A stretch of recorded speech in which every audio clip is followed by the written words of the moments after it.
انہیں شعور بھی ہے, انہیں اندازہ ہے کہ انہیں بیوقوف بنانے آئے اور کوئی چکر نہیں ہے. اگر کشمیریوں کو اپنے ووٹ سے فیصلہ کرنے کا حق مل گیا تو یاد رکھیے گا ان دونوں جماعتوں کی وہاں پہ ضمانتیں بھی ضبط ہو سکتی ہے جو ان کے حالات ہیں. اب ناظرین ایک اور خبر, عمران خان صاحب کی بہنوں نے اب جواب دیا ہے. پہلی مرتبہ نورین خانم بھی آئیں, علیمہ خانم بھی آئیں, اور جو ان کا ایک متنازع بیان ہے نورین خانم کا, اس کے اوپر انہوں نے اسٹیٹمنٹ دیا. تو علیمہ خانم نے کہا کہ مودی کی دوستی نواز شریف کے ساتھ ہے, یہ پوچھنا جرم ہے. وہ بغیر ویزے کے مودی کو پاکستان بلا سکتے ہیں, ہم اتنا نہیں پوچھ سکتے. آپ نواز شریف کی بیٹی سے پوچھیں جو بتاتی تھی کہ اس کو انڈیا سے شالیں بھیجی گئی ہیں. میری بہن نے گھر میں بیٹھ کر بات کی تھی, وہ کوئی پبلش نہیں کیا تھا. ہم 3 عورتیں کھڑی ہیں, جتنے کیسز لگانے لگا دو. کیا کر لو گے؟ بار ہی دو گے نا, زیادہ سے زیادہ. ہم نہیں ڈرتے, ہم شہادت قبول کر لیں گے. ہم اپنے بھائی کے ساتھ کھڑے ہیں, اپنے ملک کے لیے کھڑے ہیں. یہ علیمہ خانم نے کہا. اچھا, جو بات نورین خانم نے کہی, انہوں نے بھی ایک بات کی. دیکھیں ان کا بیٹا بھی جیل میں ہے ابھی, اور لوگ بھی اب بولنا شروع ہو گئے ہیں. میرا بیٹا ملٹری کورٹ کی وجہ سے جیل میں ہے. کلبھوشن جس نے ہزاروں پاکستانیوں کو مارا, یہ کلبھوشن یادو کی بات ہو رہی ہے, انڈین ایجنٹ, را کا ایجنٹ.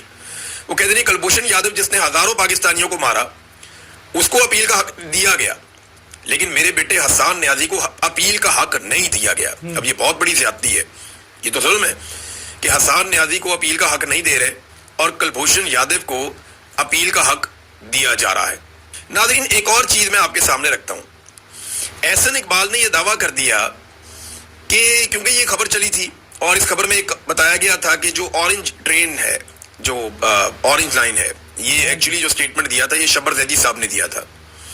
انہوں نے کہا جی یہ سی پیک کے جو پیسے تھے ان میں سے آپ نے اورنج ٹرین بنائی چائنا سے پیسے لے کے, تو یہ آپ نے غلط کیا. تو احسن اقبال صاحب نے کہا جی آپ کی اطلاع کے لیے عرض ہے, لاہور میں اورنج ٹرین وفاقی حکومت کے پیسوں سے نہیں بنی, بلکہ وہ 100% پنجاب حکومت نے اپنے پیسوں سے اور بجٹ سے بنائی تھی. احسن اقبال کا جھوٹ پکڑا گیا اور یہ حقائق میں آپ کے سامنے رکھ دیتا ہوں. یہ وہ ڈاکومنٹ ہیں جو اورنج ٹرین سے ریلیٹڈ ہیں, اور یہ وہ تمام خبریں ہیں جو سرکار نے خود چھپوائی ہیں. یہ خبریں یہ بتاتی ہیں کہ اورنج ٹرین کا جو پروجیکٹ ہے وہ سی پیک کے زمرے میں جو چائنا نے پیسہ دیا تھا, یہ ان پیسوں سے بنی ہے. یہ جو منصوبہ تھا یہ لگ بھگ 1.65 بلین ڈالرز کا تھا, یعنی 1.5 ارب ڈالر سے زیادہ کا منصوبہ تھا. ٹوٹل اس کی جو کاسٹ تھی, اس کا جو 48% پیسہ ہے وہ پاکستان کی وفاقی حکومت نے کنٹریبیوٹ کیا ہے. اور اس کے علاوہ جو چائنا کا ایک بینک ہے ایکسم بینک, اس نے سافٹ لون دیا ہے 52%. تو چائنا کا پیسہ بھی آ گیا اور وفاق کا پیسہ بھی آ گیا, اور احسن اقبال صاحب کا جھوٹ بھی پکڑا گیا. یہ ایسے ٹھلے منہ کے ساتھ جھوٹ بولتے ہیں, لگتا ہے کہ کسی کو سمجھ ہی نہیں آئے گی. یہ ریکارڈ سارا ہم آپ کے سامنے رکھ دیتے ہیں, آپ دیکھ لیجئے. یہ ریکارڈ یہ بتا رہا ہے کہ لگ بھگ آدھا پیسہ یہ چائنا سے لے کر آئے تھے اور یہ قرضہ ہے پاکستان کے اوپر, اور سی پیک کی مد میں یہ پیسے پاکستان میں آ رہے تھے. اور دوسرا آدھا پیسہ جو ہے وہ وفاق نے اور پنجاب نے ڈالا تھا. اب مجھے بتائیں کہ وفاق کا پیسہ بھی آ گیا, جو احسن اقبال نے جھوٹ بولا, انہوں نے کہا جی 100% پیسہ پنجاب نے لگایا. نہیں, سی پیک کا بھی ہے, وفاق کا بھی ہے, اور باقاعدہ اس کے ریکارڈ کا یہ حصہ ہے. اور یہ ایک ایسا منصوبہ ہے جس کی قیمت پاکستانی اب بھی چکا رہے ہیں. یعنی یہ خسارے میں چلنے والا منصوبہ ہے, آپ اس کی قیمت چکاتے رہیں گے. پاکستان میں تعلیم کی ضرورت ہے, صحت کی ضرورت ہے, انسانوں کو اپ لفٹ کرنے کی ضرورت ہے, اور بنیادی انفراسٹرکچر کی ضرورت ہے. وہاں پہ یہ عالی شان منصوبے بناتے ہیں جن میں بڑے بڑے کک بیکس ہوتے ہیں تاکہ پیسہ بڑے بڑے ٹھیکیداروں کی جیبوں میں جائے, اور یہ ان منصوبوں کو دکھا کر لوگوں سے ووٹ مانگے کہ جناب یہ دیکھیں ہم نے اتنے بڑے بڑے مینار کھڑے کیے ہیں, ان کو دیکھو اور ہمیں ووٹ دو. حالانکہ لوگوں کے پاس کھانے کے لیے روٹی نہیں ہوگی اس وقت, کسانوں کا استحصال ہو گیا, ان کے لیے کوئی پالیسی نہیں دی, لیکن انہیں ووٹ چاہیے لوگوں کو بیوقوف بنا کر. ناظرین کو تھوڑا سا خیبر پختونخوا کی گورنمنٹ کے بارے میں بات کر لیتے ہیں. سہیل آفریدی صاحب نے اسٹیبلشمنٹ کی تقریباً ساری باتیں ہی مانی ہیں, جس میں چیدہ کچھ چیزیں میں آپ کو بتا دیتا ہوں. نمبر 1, انہوں نے ایکشن ان سول ایڈ کا ایک قانون تھا جس کو کہا تھا فوری طور پہ ختم کریں گے, انہوں نے وہ ختم نہیں کیا, اسٹیبلشمنٹ کی بات مانی, اس کو کنٹینیو کیا. پھر فوجی آپریشن پہ انہوں نے کہا تھا جی ہم نہیں ہونے دیں گے. آج وہ خود کہتے ہیں کہ ہم کوارڈینیشن کے ساتھ فوجی آپریشنز کر رہے ہیں, اس کے وہ خلاف نہیں ہے. عوام کا انخلاء انہوں نے کہا تھا ہم نہیں ہونے دیں گے. آج مختلف علاقوں کی عوام کے انخلاء کے اندر صوبائی حکومت خود مددگار ہے. پھر انہوں نے کہا تھا ڈرون حملے بالکل قابل قبول نہیں ہے. اب ڈرون حملوں کے اوپر ایک بھی FIR نہیں ہوتی, اور وزیر اعلیٰ اپنی بے بسی آپ کو بتا چکے ہیں. پھر بجٹ بھی انہوں نے کہا تھا ہم پاس نہیں ہونے دیں گے, انہوں نے بجٹ بھی اسٹیبلشمنٹ کے حکم کے مطابق پاس کروا دیا ہے.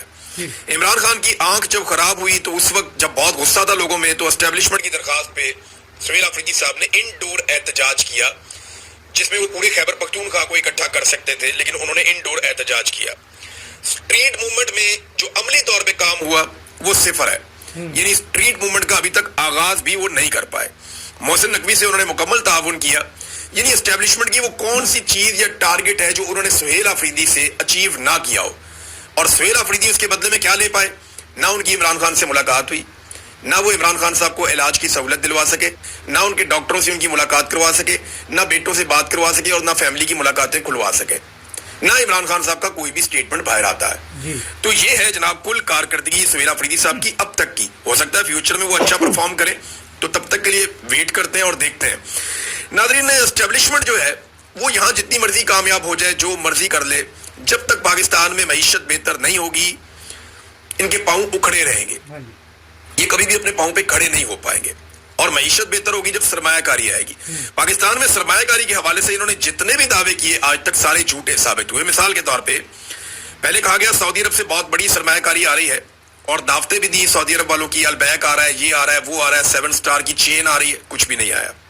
پھر کہا گیا عرب ممالک سے اربوں ڈالرز آنے والے ہیں, لگ بھگ 50 ارب ڈالر کی کہانی سنائی گئی, وہ پیسہ بھی نہیں آیا. پھر کہا گیا کہ SIFC ایک گیم چینجر ہے, اس کے اوپر بہت سارے جرنیل بٹھائے گئے لیکن وہ گیم چینجر ابھی تک ثابت نہیں ہو پایا.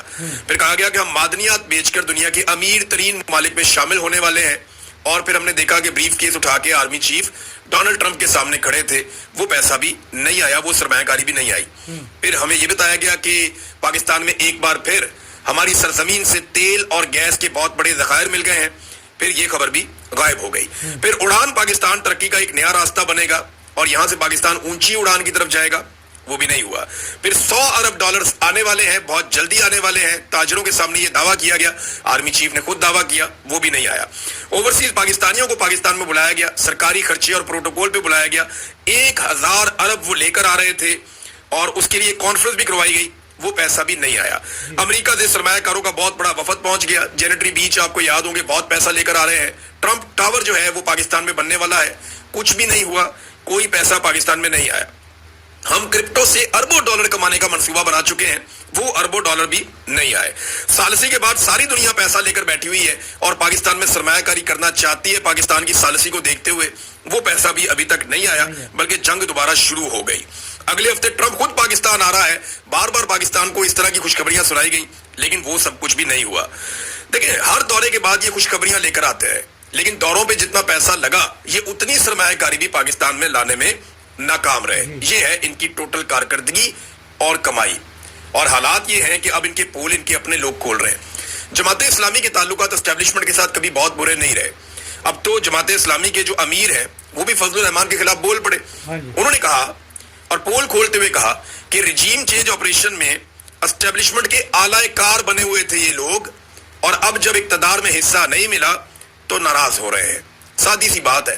اب سب بتاتے ہیں کہ رجیم چینج آپریشن جو ہوا تھا اس کے پیچھے فوجی جرنیل تھے جن کے بارے میں آج جماعت اسلامی نے بھی فائنلی کہہ دیا ہے.